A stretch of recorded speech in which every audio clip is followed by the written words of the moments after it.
So let me start by saying hi to everyone in the U.S., in Israel, Palestine, other places in the world. This is a webinar called From the Protest to the Ballot Box, Prospects for Progressives in Israel's Upcoming Local Elections. It's the latest in Partners for Progressive Israel's webinar series called Conversations with Israel and Palestine. My name is Ron Skolnick. I organize the webinar series for Partners for Progressive Israel. And I'll say that in just a moment, I'm going to hand it over to today's panel. Today's webinar is being co-sponsored by the Abraham Initiatives. I want to note, the Abraham Initiatives works to fulfill the promise of full and equal citizenship and complete equality of social and political rights for Israel's Jewish and Arab citizens, as laid out in Israel's Declaration of Independence. It seeks a state that's the national homeland of the Jewish people and a full and equal home for its Arab Palestinian national minority, and a state that exists peacefully alongside a Palestinian state, fulfilling the national aspirations of the Palestinian people. Partners for Progressive Israel is an American not-for-profit dedicated to the achievement of a durable and just peace between Israel and its neighbors, and that includes, of course, an end to Israel's occupation. Partners supports Israelis working to ensure social justice, civil rights, Jewish-Arab partnership, and equality for all of Israel's inhabitants. The organization seeks to deepen Americans' understanding of Israel's and Palestine's complexities so that they can better advocate for a progressive future for all the inhabitants of the region. Partners is glad to be bringing this webinar to you for free. If you enjoy it and want other programming like it and are able, please visit progressiveisrael.org and make a contribution. One programming note, Partners for Progressive Israel's annual Israel-Palestine Symposium. It's been a digital symposium in recent years, and it will be again right now. It's going to be starting on October 22nd and taking place over 4 Sundays. It's going to be called Points of Light in Dark Times, Israeli-Palestinian Dialogue Endures. So be on the lookout for that. Additional details will be coming out next week. I'll just mention briefly that the chat is open, and that it's for chatting amongst participants. And if you have a question, please place it in the Q&A, not in the chat. The panelists are not going to be moderating the chat, so please keep that in mind. Let me now introduce our panel in brief. First, Dr. Laura Wharton is an adjunct lecturer in the Department of Political Science at Hebrew University of Jerusalem. She's a member of Jerusalem's City Council, where she's serving her 3rd term. She's currently running for re-election as part of a 4-party and maybe even 5-party coalition called Likud Yerushalmi, Jerusalem Union. Wharton was born in the US and immigrated to Israel after receiving her BA at Harvard University. After serving in the Israel Defense Forces, she completed an MA and PhD at Hebrew University, where her doctoral research focused on Israel's social policy. That research won her the Prime Minister's Award in memory of Prime Minister Levi Eshkol, and the work was later published as a book, Is the Party Over? How Israel Lost Its Social Agenda. Wharton has also contributed chapters to books on social leadership and on state-religious relations, as well as articles on East Jerusalem. Amir Badran is one of only 2 Palestinian members of the Tel Aviv Jaffa City Council, and he sits on the board of the Abraham Initiatives, our co-sponsor today. He is a member of the Hadash Party, the We Are the City slate in Tel Aviv Jaffa, and a partner at the Jaffa Law Office with significant experience defending Palestinian residents from eviction claims. Amir recently served as keynote speaker at the judicial overhaul protests in Tel Aviv, where he spoke about the importance of Israeli democracy for its Palestinian citizens. He attended, and I hope I will pronounce this correctly, Université Nice Sophia Antipolis, where he received a Bachelor and Master of Law, specializing in international public law. Amir will have to leave a few minutes before 1:30 Eastern time. He's kicking off as part of his party is kicking off their election campaign this evening, and he's doing double duty, and he has to be at that as well. Last, certainly not least, Kati Piasecki has been a member of the Bat Yam City Council for the past 10 years. She holds a variety of municipal portfolios, including transportation, affordable housing, promoting the status of women. She's currently running not only for city council, but for mayor as part of the Free and Democratic Bat Yam Party, which is teaming up, I understand now, with the New Contract movement, which is trying to channel the energies of the protest into local council elections. And she's a leader of the protest movement in Bat Yam against Netanyahu government's anti-democratic agenda. Kati has been a leader in the struggle against governmental corruption, and she's been at the forefront of campaigns against sexual and domestic violence, for gender equality, against the exclusion of women from the public sphere, against religious coercion, and a campaigner for climate issues. She's also a member of the board of directors of Yisrael Chofshit, Be Free Israel, a nonprofit that seeks to promote religious freedom and strengthen democracy in Israel. I'll be back in almost an hour's time to wrap things up. In the meantime, thank you so much. I hope it's a productive and enjoyable webinar. Thank you all. Thank you, Ron. Thank you, Ron. Okay, so I'll be now serving two roles, performing two roles at once, which is I'll be moderating and asking questions to my colleagues here. And I'll also be speaking a bit on my own about the city that I represent, which is Jerusalem. But first, I hope Ron and the others hear me. I'm very grateful to them, both for partners and for the Abraham Initiatives for hosting this event, which gives us an opportunity to explain a little bit about how the elections look here. I know all of what's happening in Israel is confusing both to Israelis and certainly to people watching us abroad. What I'll do is just say a few words about the differences between local and national elections in Israel and the difference between local and national politics. And then I'll start asking questions of both Kati and Amir to understand how their cities work and how they see the things that I'll be mentioning. But I want to say there are two interesting aspects of local elections in Israel that are different from the national elections. One is they include direct elections. In general, Israel runs by a parliamentary system, and so different parties are represented proportionally. We have, anywhere between 8 and I think 15 parties sometimes represent the Knesset. In the Jerusalem City Council right now of 31 members, we have 11 parties. So there's a very rich and diverse representative system. But in addition, there are also direct elections for the mayor.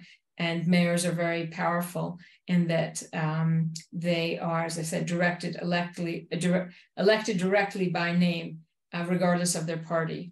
The other thing that is very different about city politics as opposed to national politics is that they're very stable and consistent. There are elections every 5 years. Since 1977, the law has been such that because the mayor is independently elected, the mayor cannot be deposed by a vote of no confidence. So whereas in Israel, we've been having election after election, sometimes after a year and a half, and nothing is consistent in the local elections, things run pretty much like clockwork. Every 5 years, there are elections. There's no such thing as a vote of confidence, so there are no surprises. And that is one of the reasons why the elections at the end of October are so important, because it's once in 5 years, and whatever the results are, that will be how the cities will be run for the next 5 years. The last thing I'll just say about what I think makes the local politics interesting or different is that given the very volatile and confused situation we're in the national politics, the local elections now are expected to be something like midterms in the States, in that they might be some indication of what direction the winds are blowing. And it might be an opportunity for those of us in the opposition on the national election to turn things around. And the great anger and distress that a lot of voters are feeling now that is expressed in these massive elections of hundreds of thousands of people every Saturday night might be translated into an unusually high level of participation or a very strong representation for the opposition parties on the local level. And maybe that will have a knock-on effect in the Knesset elections whenever they come. So that's just background. So you see, as I said, the things are a little bit different, and there's an interplay between the local elections and the national elections, as is everywhere. But it'll be particularly interesting because whatever anger is expressed in the votes now, it'll hold on for 5 years. So that's a general thing. And what I'd like to do now is ask, I think I'll start with Kati from Bat Yam, ask her how, what the demonstrations are like in Bat Yam, and if she thinks, if you think, Kati, that there will be, the demonstrations will be translated somehow to different results in the elections for the city council. Yeah, thanks, Laura. So first of all, Bat Yam, it's a city near Tel Aviv, very right-wing people. We can see it in the previous elections to the Knesset and to the council. But surprisingly, in the last elections to the Knesset, more than 40% voted to the parties who were part of the previous government. I mean, Meretz, Avoda, Kahol Lavan, and Yesh Atid, and Israel Beitenu. We have the opposition part, the parties that are in opposition. Now the opposition, yeah, I'm still dreaming, so I'm still there. And 30% from the Bat Yamis are Olim Chadashim, from most of them from Russia. New immigrants. Yeah, they're immigrants. And it's a city that in the past was very Likud city. But when we checked, we discovered that it's a 40-60%, 40% actually voted for the good guys. We started the demonstrations in Bat Yam 30 weeks ago. It was very hard. Amir came for one of our demonstrations. And it's a boutique demonstrations. It's not a lot of people. It's around 100, 150 protesters every week. But it's really important. I believe that every 100 people in Bat Yam, they are more important than, 10K in Tel Aviv. So it's really makes me happy to see that even the people in Bat Yam are going out and shout against the government. And I live in the city all of my life. I'm a council member for the last 10 years, and now I'm running for mayor. But I can feel the vibes, and even the people who voted for Likud party, they don't feel very good with all the things that the government is doing now. So I think the situation in Israel, the national situation, will have a huge effect on the local elections. And I believe it's a huge opportunity to the liberal people in Israel, not only in Bat Yam, to make a change in the cities. And it's a very big test for us to make people go out. In Bat Yam, in the last local elections, only 36% went to vote. So we must make people go out and vote and make an action to change the situation in Bat Yam. Bat Yam, we have a lot of Orthodox people, and all the decisions of the council in the last 10 years were against the public, okay? Because we need public transport, but during the weekends, but we don't have, because all the other council members are afraid from the rabbis and the Orthodox people. And this is the opportunity to make an amazing change for the people in Bat Yam. Most of us, we are not Orthodox. and we want to shop during the weekend. We want to take the bus or the train to the beach during the weekend. A lot of people in Bat Yam, they don't have money to take special taxis. So it's really, really important for us, first of all, to make people go out and vote, and to vote to the right people. And now, unfortunately, or not, we are the only liberal party in Bat Yam. The others, they're not talking about liberal values, so we are alone. Have there been any polls done yet? Do you know what, do you have any basis for being optimistic now? No, never. Or just a sense? I'm an Tel Aviv fan. I'm not optimistic, but I speak with the people, and you think there's a potential now? There is a potential, and people want to see the change in the city, and people they angry. They even those who voted for the parties that are now part of the coalition in the Knesset, they are not happy with the situation. The people they voted for. Vote for. Okay, so thank you. We believe it will be helpful. Thank you very much. And Amir, I'd like also to ask you how you see, the chances of the demonstrations that are huge in Tel Aviv might affect the outcome of the elections, or in the other way, if you think the outcome of the local elections could be carried further. But maybe you could say something about Tel Aviv in general and Yafo, if you want to. You mentioned before about the demographics of the city, so we'll understand more about it. Yes, of course. Hi, everybody. I'm really happy to be here with you. As Ron already said, I'm sorry maybe I'll have to leave a little bit earlier because we are really having our first night to kick off our election campaign. So people are waiting video out there, but I said that it was very important for me to share with you this webinar and to try to give you a little bit of knowledge what is going on here around municipal elections.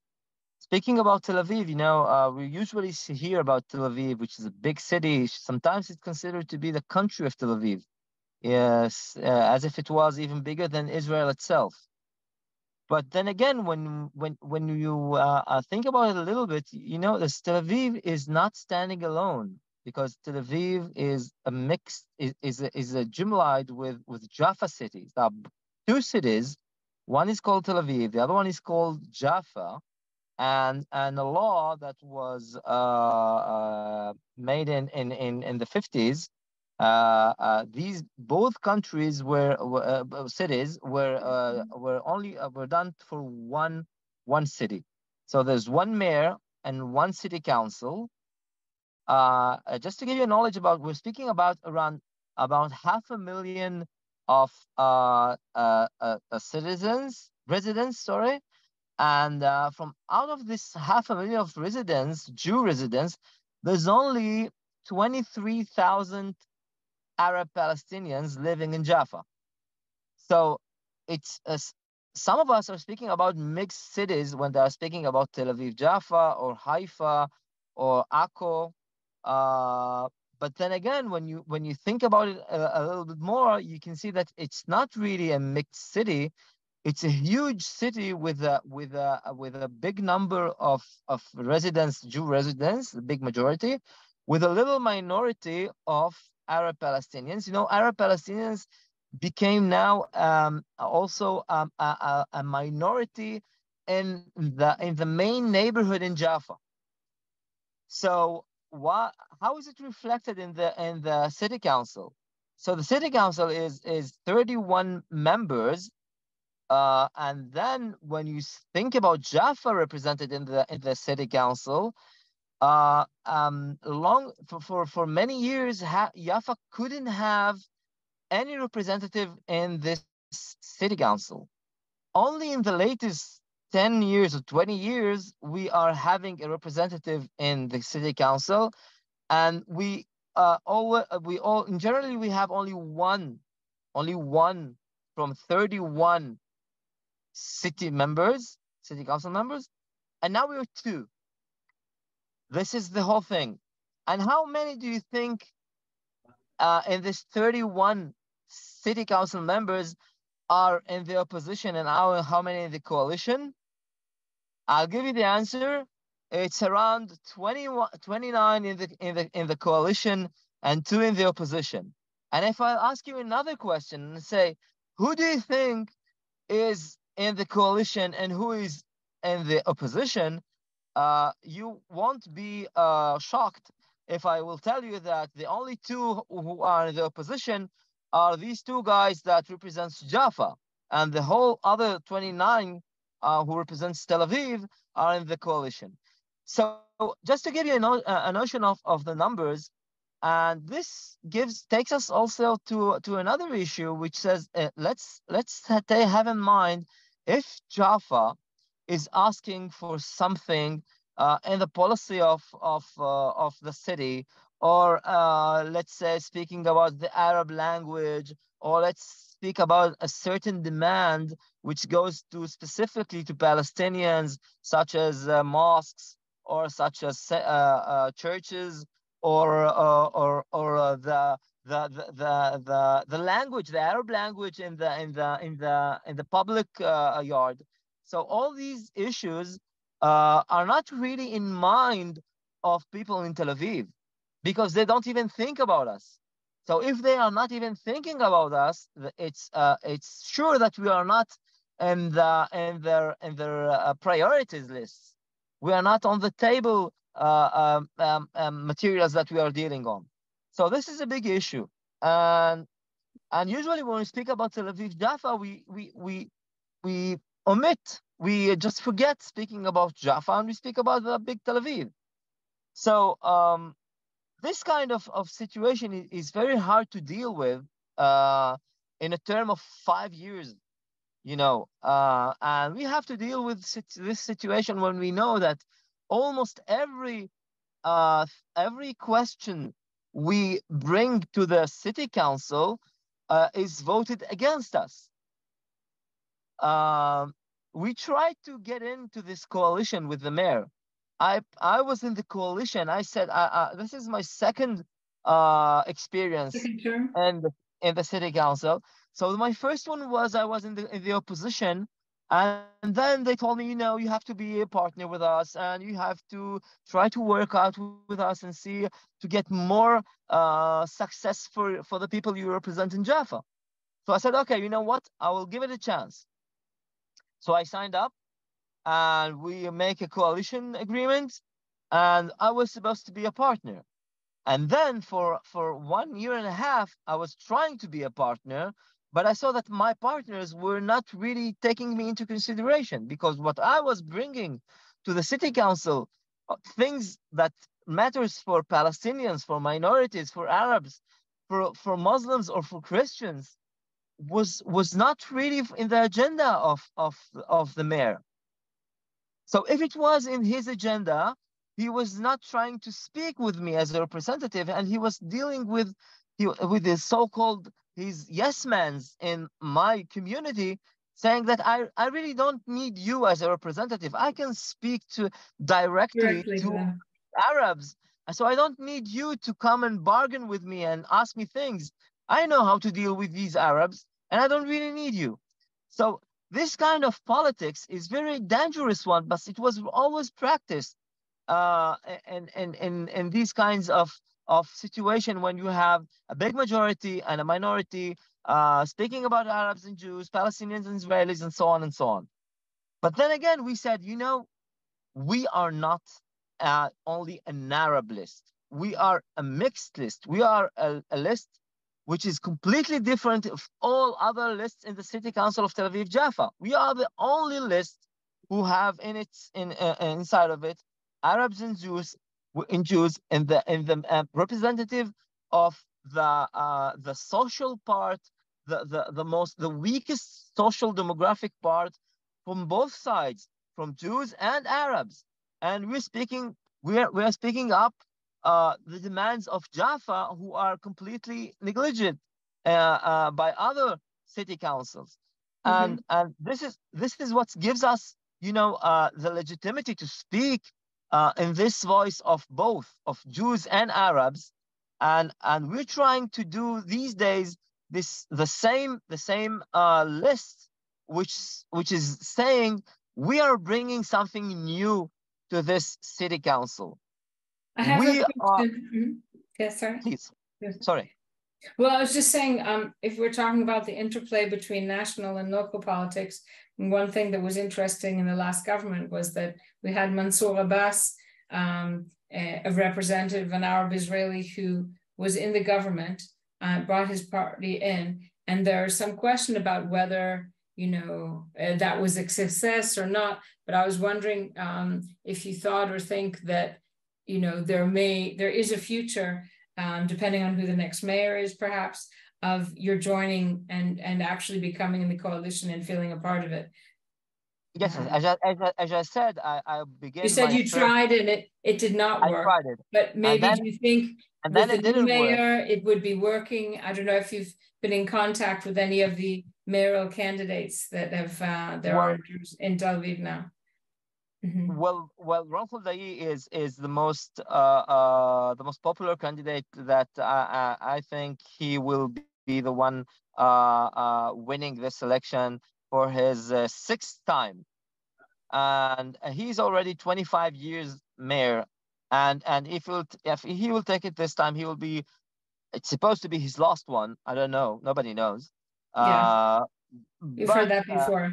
Yeah. I'm afraid when you are 80 years old and this is your sixth time after 25 years, you won't really care about what you will be doing in these 5 years, because this is your last chance to be there. And I don't know how he will be reacting towards minorities, towards social classes, demographic social classes, low and weak. So this is something that is very making us, be anxious about. Now, one other thing is that, in this city council, this new city council that will be formed after these elections, it seems to be that it will be a very difficult scene and a very difficult playground to do politics in, because many of the actors that were there seems not to be there anymore. Many of the groups that were forming the city council might disappear of the new city council that will be elected. So have you had any contact with, for example, Orna Barvivai, who's she's a woman, a candidate from Yesh Atid? I don't know if there's any chance you could make contact with her and then see if by chance she's elected. I agree it is not likely, but it is possible from what I understand from the polls, if perhaps you could you could change things there. We have some contacts with her and with people from her party, but we still have around 12 days to closure of the lists. So what we are dealing with now is to try to form a good list that might have the biggest chance to go through and to be not only a list of one member, but a big list that might have an influence and could be a list that can make demands before getting into coalition or trying to be in the opposition. So, so this is what we're dealing with now, because we are very, very anxious about the possibility that if in the Arab street, Arab minorities will not be intelligent enough to be in all votes in only one list, there is a big situation that might be that there won't be any representative of the Arab minority. Which is what happened in, on the national elections. For our audience, I'd just like to, for the audience, I'd just like to explain that on the national elections, one of the reasons why we ended up with this disastrous government is that there are a number of parties, including my party, Meretz, which didn't pass the threshold because of all kinds of divisions. As a result, all the votes that went to the party basically were thrown in the trash because the representation is divided amongst the parties that get elected. And they have to pass a minimum threshold to get in. I'll also respond now just briefly to some of the questions that were asked. One was about when are national elections declared. So I'll explain. They're supposed to be every 4 years, but there can be a no confidence vote, in which case, if one party decides to leave the coalition, or even a number of members of Knesset are dissatisfied and leave the coalition, the government can collapse and then there are elections. This happened over and over. I think it was 4 times in 3 years or something like that. They can cancel the next elections if they want. Sorry? They can cancel the next elections if they want. Well, yeah, we'll see. Maybe we won't have theoretically that could happen, but that cannot happen in the local election. That's why I said there's a difference, that the national government could fall tomorrow if there are a vote of no confidence. The city council, it has to be a very extreme situation in which the Minister of Interior intervenes for there to be elections in less than every 5 years. Another question that was asked was about the turnout at elections. Israelis in general voted pretty high percentages in the national elections. It's more than 60%, sometimes close to 70%. In the local elections, it's sometimes less, but it varies from city to city. The other thing I'd mentioned that ties in a little bit to what Amir said is someone asked about Walid Abutaya, who's an Arab who lives in East Jerusalem, who's running for mayor now. And they asked about his candidacy. I've met with him, I'm in touch with him all the time, and I've tried to help him register and so forth because he didn't know the procedures. It has happened, I think, in all the last, 5 elections maybe. There have been Arab or Palestinian candidates. I say Arab or Palestinian because sometimes they're Arab Israelis or Palestinian Israelis. There haven't been too many Palestinians, that is Arabs who don't have Israeli citizenship, who have run, but there have been some of those. I think his chances are very, very slim, among other things, because he's actually Israeli citizens from Nazareth. And there's a lot of tension between Arab Israelis, or Israelis, as they say, from the north, and local Palestinian Jerusalemites who usually don't have Israeli citizenship. And so it's not as if he's a Palestinian, one of them, who's running, that they will run to support. He's kind of an outsider who's trying to represent them. He does, of course, speak Arabic, and he does consider himself a Palestinian, but I don't think that he has enough local support to pass the threshold. But he's a nice guy. I've met with him, and as I said, I'm doing what I can to help him. I also just want to say, I try to answer my own question about the national elections and how they'll have an effect here. There are demonstrations in Jerusalem that are smaller than the ones in Tel Aviv. We get maybe 10,000 and not 100,000 every Saturday night. But we are expecting that there'll be a change in the proportions and a change in the turnout, because as Kati said, in Bat Yam, there's really a feeling that even people from the Likud and even people from the right are really angry about the disastrous government we have. And it may be that they'll be willing to not exactly cross over, but will be less supportive of some of the right-wing parties that were left in the Knesset, and therefore give us a slightly more centrist city council. Also mentioned that my party, as I said in the beginning, I'm originally from Meretz, but I'm running in this union, calling it the Jerusalem Union of 4 or 5 parties, you could say. And we're hoping to build on that and present ourselves as a united alternative to, or kind of a palliative response to the national elections, in which the left and the center, because they were so divided, ended up losing the elections and bringing in this right-wing government. So we made a big effort and a lot of compromises to try to come together so that in the coming elections, we will be united, and Meretz and Avoda, the Labour Party, and Yesh Atid, who did not succeed in forming a coalition or working together very well in the national elections, are doing so now in the local elections. So I'll leave that for now. And then with the time, I know that Amir has to leave soon, so maybe I'll start with him by asking another question, which is, if you see that the tension that there is on a national level with the, racist, outright racist Minister of Police and Minister of Treasury, if these national tensions express themselves also on a local level, and if you're concerned about the internal relations in Tel Aviv, Yafo, because of the national situation.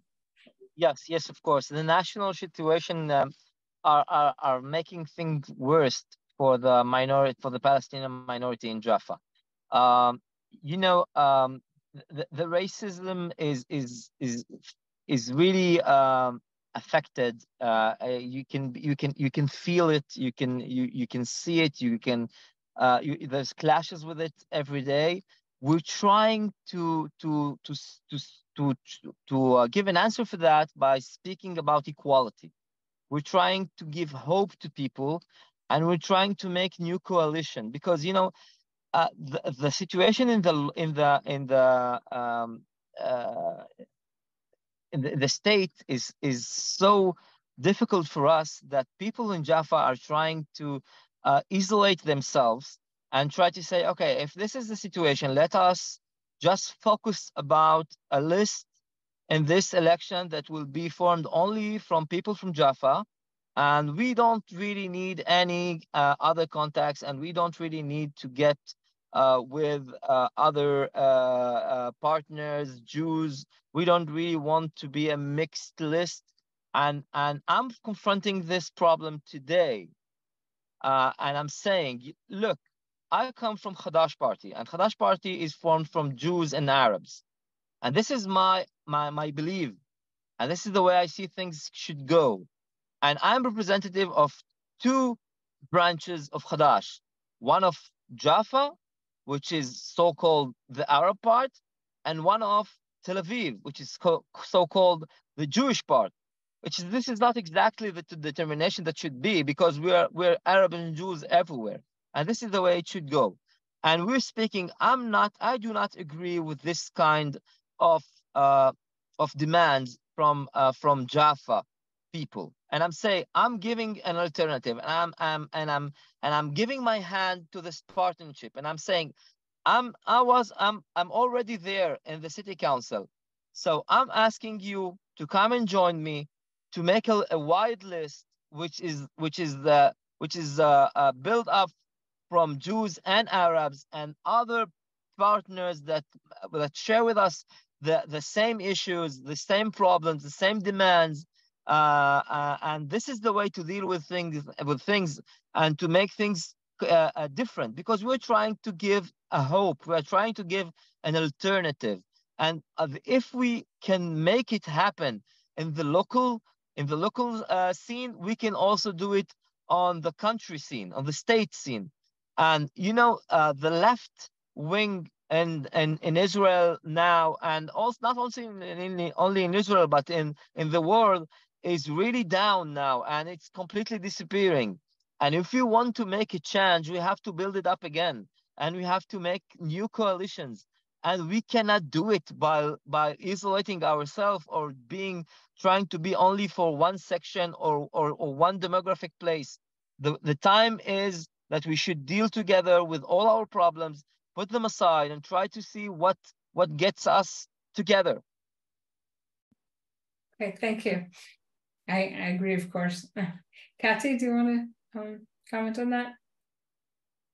I don't have Jews-Arab issues in Bat Yam. Well, I don't know. Are there tensions? There are some famous lynches, lynched there. And we are neighbors, and we had a few, I don't know how to make it beautiful, more beautiful than we had clashes between Jews and Arabs, and Otzma Yehudit party, as I heard, Itamar Ben-Gvir gave them a lot of money to run in Bat Yam.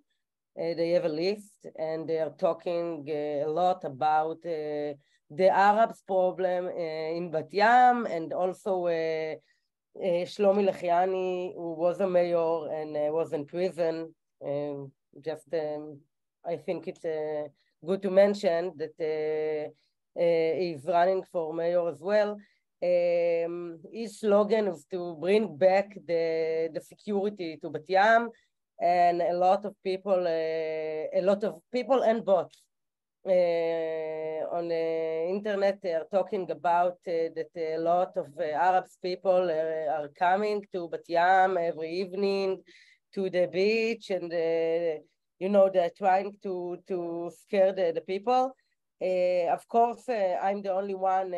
When we had Shomer HaChomot and we had the lynch in Bat Yam, I was the only council member went to visit Said Musa, who got beaten. Yeah, and of course, a lot of people wanted to kill me and murder me because I went to visit him. But our mayor, Tzvika Brot, 2 minutes after the event spoke with the press and told them, no people from Bat Yam. But now we know that 10 out of 12 people are from Bat Yam. The people that were involved in this racist attack. And it was the worst evening as Bat Yamit I have ever had, because it was really crazy. And so this issue, the candidates are talking about it, but we don't have the issues like in Tel Aviv or in Jerusalem, of course, because we are not mixed city. But yeah, people are talking about it. We have a neighborhood near Jaffa, Amidar, and we have new neighbors there that they are Arabs, and it's okay. And I think that most of the people are living together peacefully. But this is elections, and everybody wants to collect more voices and vote from the people. So a lot of people are talking about the Arab problem in Bat Yam, especially Shlomi Lechiani and Otzma Yehudit party. The Jewish Power Party of Itamar Ben-Gvir. Yeah, I'm a part of the coalition in Bat Yam, and I had an agreement with the mayor for the November 1st, and but I took back everything because he signed an agreement with Itamar Ben-Gvir's party. This is my red line. I cannot live with it. So this is the reason that I'm running for mayor, because one of the candidates has an agreement with Itamar Ben-Gvir's party, and the other was in prison and is corrupted. So I decided to give an alternative. There need to be an alternative. To the good people, yeah. Okay, I want to ask, first of all, just say a couple of things about Jerusalem that I didn't mention. For talking about the representation, and Emil mentioned the problem of Arabs in Yafo, where they actually do have two representatives now. In Jerusalem, almost 40%, 39% of the population of Jerusalem is Palestinian. And it's about 390,000 Palestinians, mostly, as I mentioned, who don't have Israeli citizenship, and another 600 or so, mostly Jewish Israelis.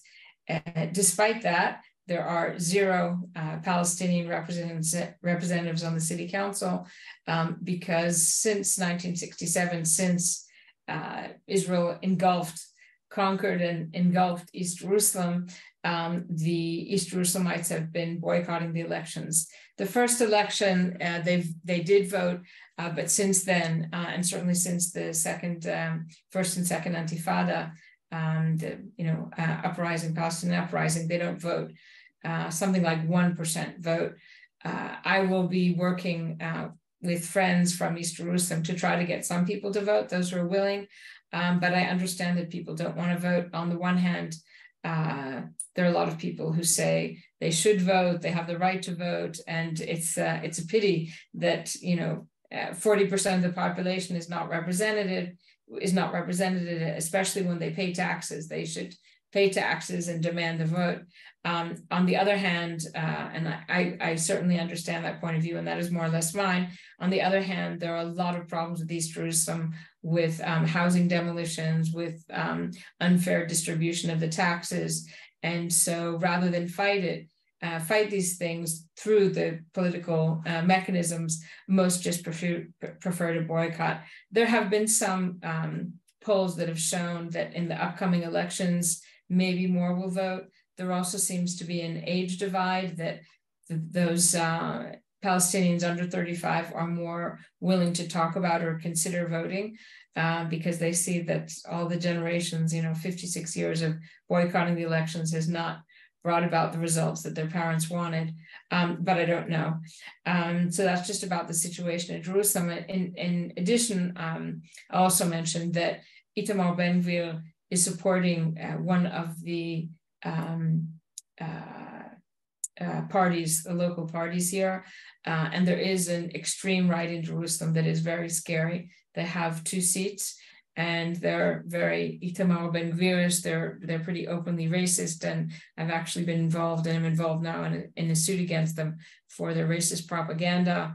And I personally, together with some other people in my party in the city, have put in a lot of complaints to the police about them, but they are there.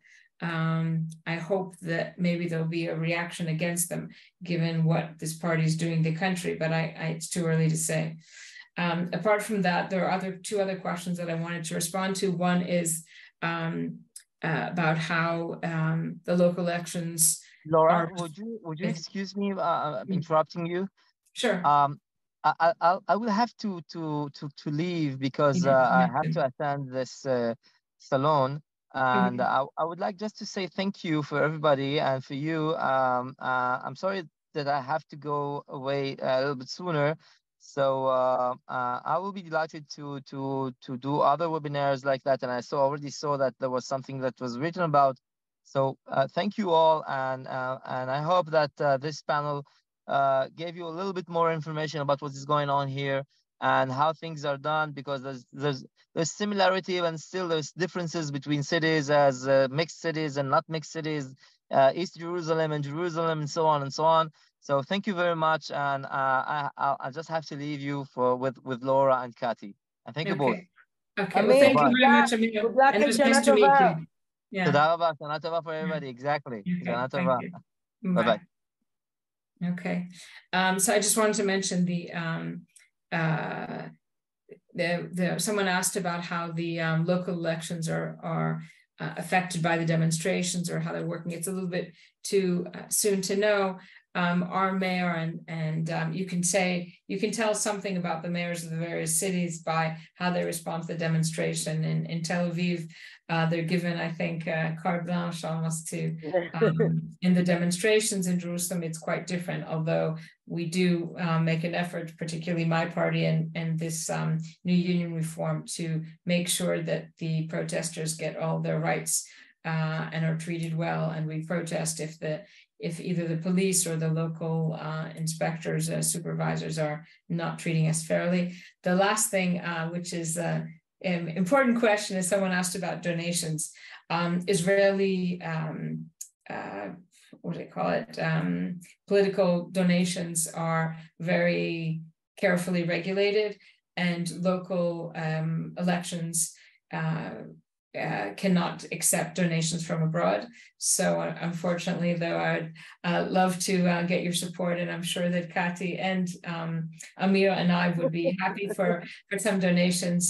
The election last year. Family members in Israel, so. Sorry?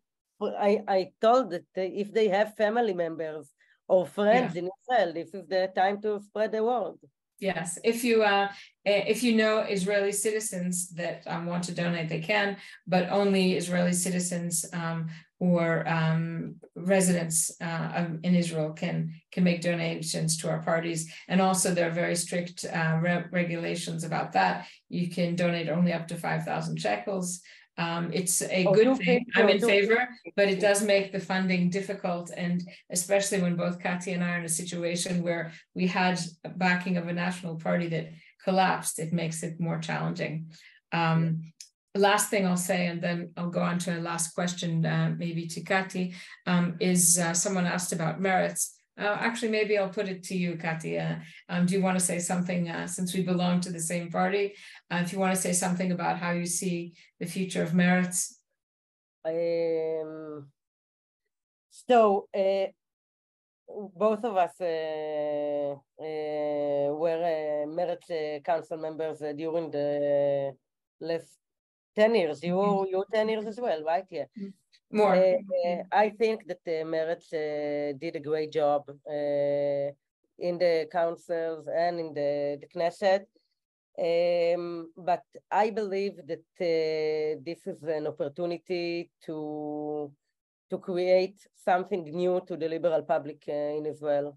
We need to go with all the liberal forces together to win this in the future, in the near future, in the local elections. I'm running with Mefleget Avoda and with the Labour Party. And the new contract movement.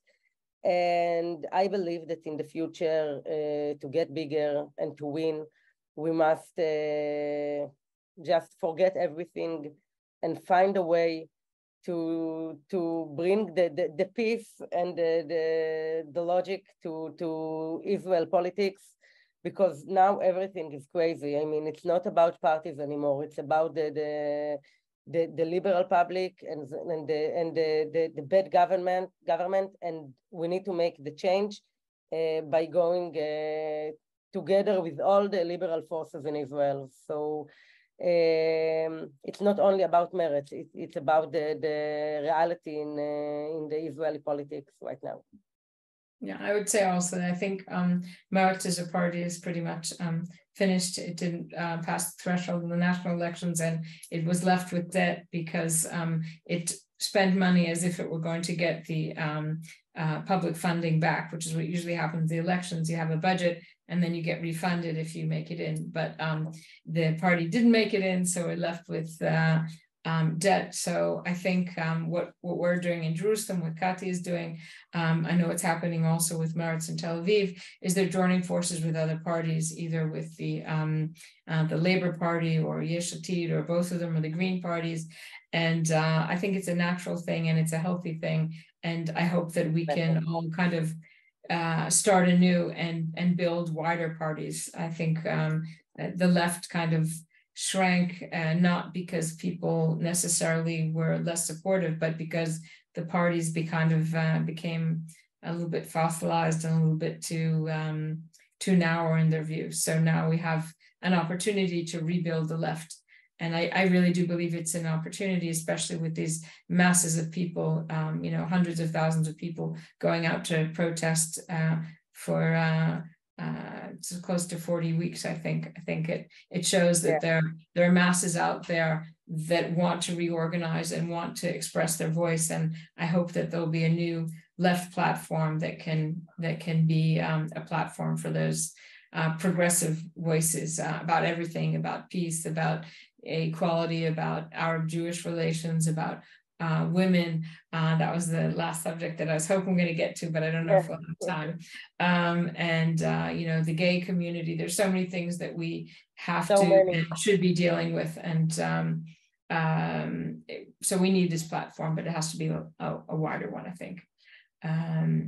So I think that's about it. We have a few more minutes. I can see if there are other questions. Maybe also, Kati, if you want to say something about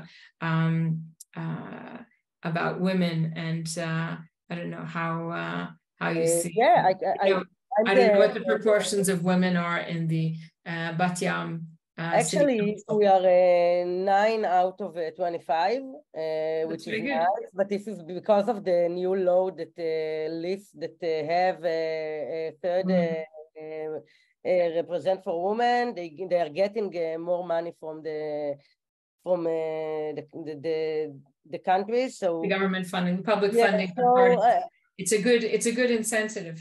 Yeah, but I'm the first woman running for mayor in Bat Yam ever. So it's really nice and refreshing.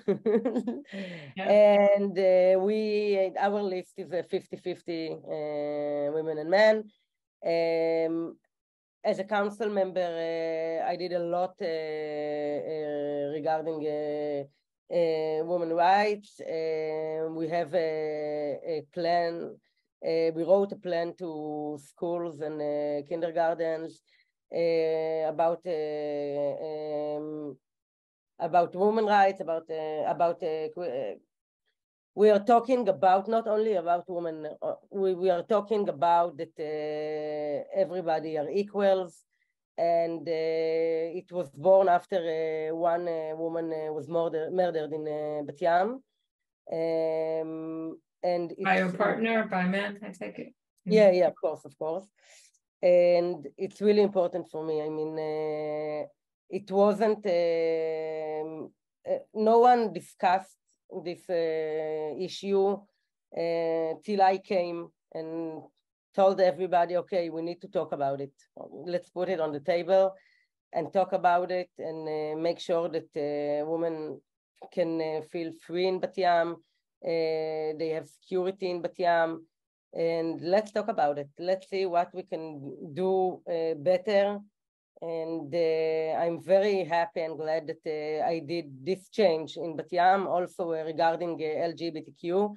No one spoke about it before, and it's really, really important. I mean, this is the place where the council member can have more, we can reflect on the public more than the government sometimes. Because you have a direct relation. So there's one question that I'll take, and then I think we have to cut off, but I'll just say that in Jerusalem, I think we've made huge progress in women's rights and in women's representation among the workers and the employees in Jerusalem. Unfortunately, the representation is very low. We're only 5 women out of 31, but that's because 17 of the members are ultra-Orthodox and they don't allow women at all. Let's see, there's someone named Jay Keith who wants to talk. I don't know if that can happen, but if you want to ask a question, let's see. I guess I can't do that. So if you can, I think I've answered the questions that I was able to see. Let's see, I'm supposed to bring, I don't know how I do this. I can bring you back in because I think Ron wants to speak. I'm not sure how to work this now. There we go. Okay. We have Ron back. Okay. Yes. Mutes. There we go. Ron, we can hear you. Okay, great. There we go. Thank you all. That was terrific. You know, usually local elections go by in Israel and it's sort of like, oh, were there? And I really hope that this year is different. I hope a lot of people are paying attention. I hope that, you know, this webinar in some small way helps generate the attention that's needed for pro-democracy and progressive forces within the Green Line.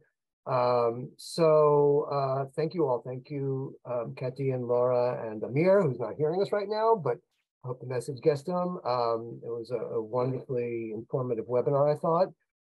Thanks too to my colleague Dinesh Sharma, who was working behind the scenes diligently to make this discussion happen. We hope you all enjoyed it. For those who are celebrating Rosh Hashanah this Friday night, let me wish you a Shana Tova, happy and sweet New Year. Again, a programming note, Partners for Progressive Israel is going to be running its digital Israel-Palestine Symposium again this year. It's going to be starting October 22nd. It's a wonderful in-depth exploration of issues in Israel and Palestine, and so keep a lookout for details. They'll be coming out after Rosh Hashanah next week. Last but not least, for those who missed the opening, I'll repeat. While today's program has been free, generous contributions are indeed what allow the organization to deliver these events at no cost. So if you're able, please visit progressiveisrael.org, check out upcoming programming, and if you can, make a donation. And last but not least, thanks again to the Abraham Initiatives and Lydia Woolley for helping co-sponsor and promote. Thank you all for coming, and again, Chag Sameach to those celebrating. Thank you very much. Ron and Dinesh, and Shana Tova to those who are celebrating. Bye-bye.